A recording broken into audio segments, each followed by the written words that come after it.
future, and what is the tool that you're going to monitor the result of the social media?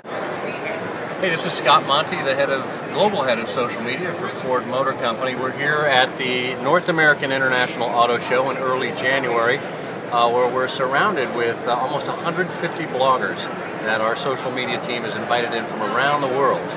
When you think about social media and the automotive industry, it's really something that goes back to the beginning of car companies. When somebody got a new car, they would bring it home and they would park it on their street or in their driveway.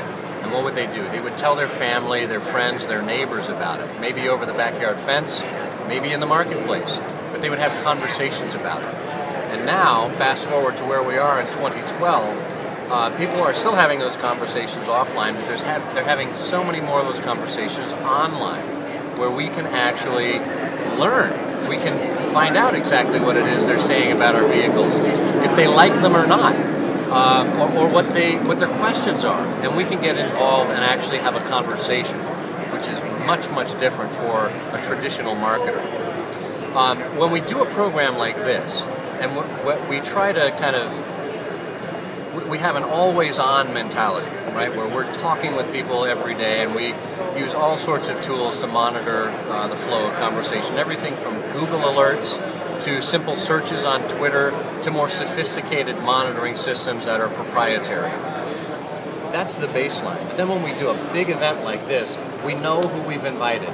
We have a specific hashtag or keyword that we're using, and we're able to track that limited audience that we're reaching, and then find out exactly how many people they've reached and what the conversations are that result from all of that coverage. So part of the challenge we have of having either an executive sponsor for social media or having executives actually involved in social media is that they're very, very busy people, and they're very traditional typically. And rather than insisting that we have a CEO who tweets or a chief marketing officer who writes a blog, for us it's more important for them to embrace the spirit of it. Our philosophy, our understanding of social media is that it's less about the tools and less about the specific tactics that we use. It's really about culture change, and it's really about executives who understand the very basics of human nature and what it is that people want, and to think like a consumer. They don't need to be out there tweeting or updating their own Facebook pages. They just need to embrace the reality. Well, I wanted to talk a little bit about when you find an executive who is skeptical of social media or who wonders if it's even worth our while. Our chief financial officer was really worried about productivity and wondering, well, why do we do this? Why do we even encourage employees to get out there on Facebook? And we went into an executive meeting, and at the beginning of the meeting, I went on the Ford Twitter account, and I asked all of our followers, for the next vehicle that you buy, what's the minimum level of fuel economy that you want to see to make that a good purchase?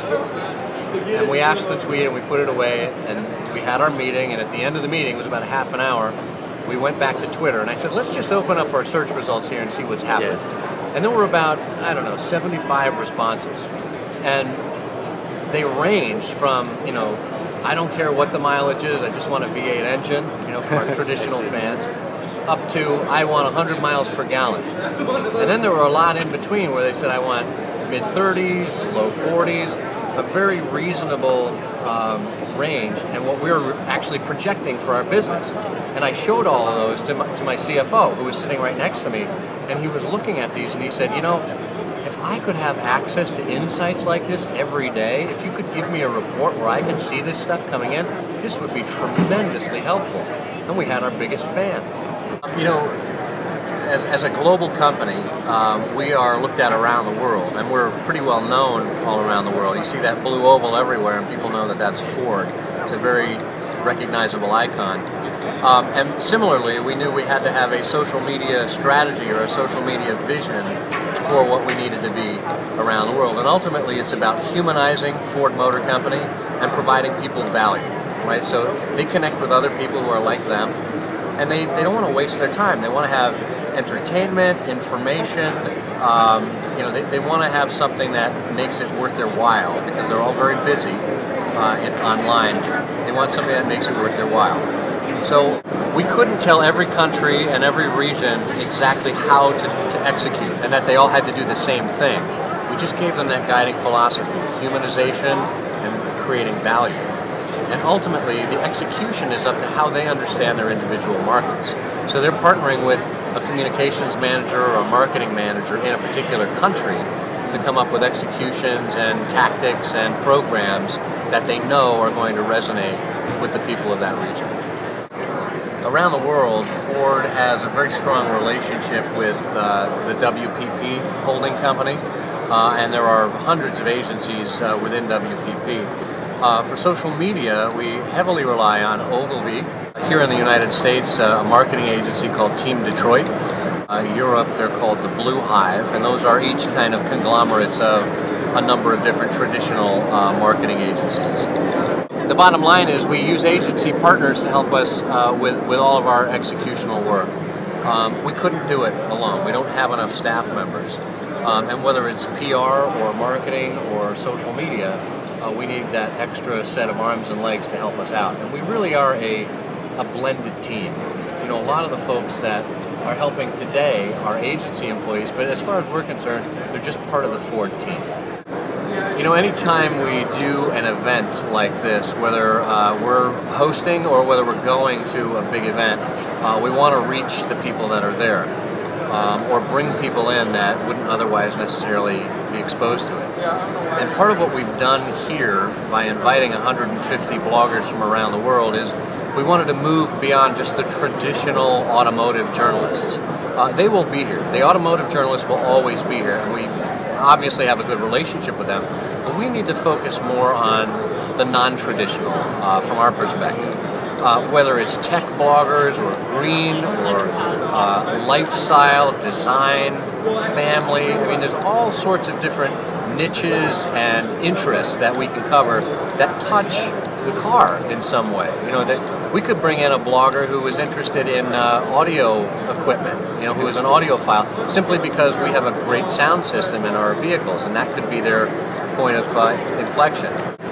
So we want to touch people the way they're thinking about us, not the way we're thinking about them. And ultimately, that means how they're touching the consumers and how we're speaking to consumers. In some ways, when we do an event like this, the monitoring is actually easier than what we do every day, because we have a finite group of people that we're following. So we're tracking your Twitter accounts. Sounds kind of spooky. We're tracking your Twitter accounts. We know when you're going to post to your blog. We know what your YouTube video feed is, or whatever tools you're using. And particularly because we've asked you to use a hashtag or a keyword to help us track that. We've got people back at the office right now that are monitoring all of this stuff with a number of tools, and are following the output, and will give us a quick hit report at the end of the day, as well as a major show wrap-up report in a couple of weeks.